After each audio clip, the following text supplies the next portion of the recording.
For more, let's turn to our own Nicolas Germain. Nicolas, peace is breaking out.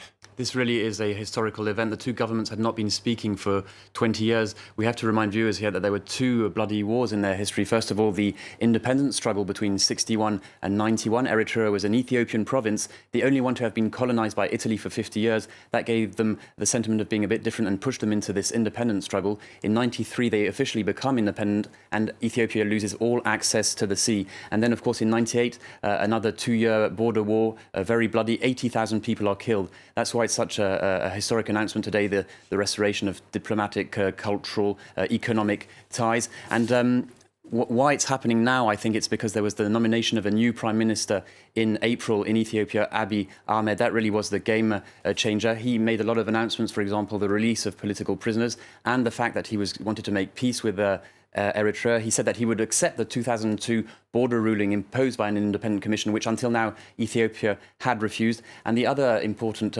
note is that Ethiopia had been governed for nearly 30 years by an ethnic minority, which were the Tigrayans, and they had become the enemies of Eritrea. Whereas Abiy Ahmed, he's an Oromo from the major ethnic group in Ethiopia, and this also facilitated discussions.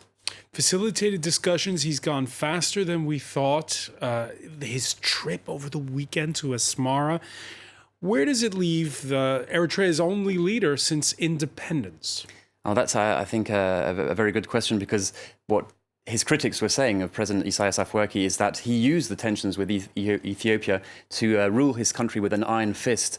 And that's why you only have one political party, no independent media. That's why you have thousands of Eritreans who flee the country every year. And we see some of them in makeshift camps in Paris. So he'd always used the tensions with Ethiopia also to create this indefinite national service, military service with very low pay, no prospects for improvement. So the big question now is, now that there seem to be fewer tensions with Ethiopia, can he continue to have this authoritarian regime or not? We'll just have to wait and see. All right, Nicolas Germain, many thanks.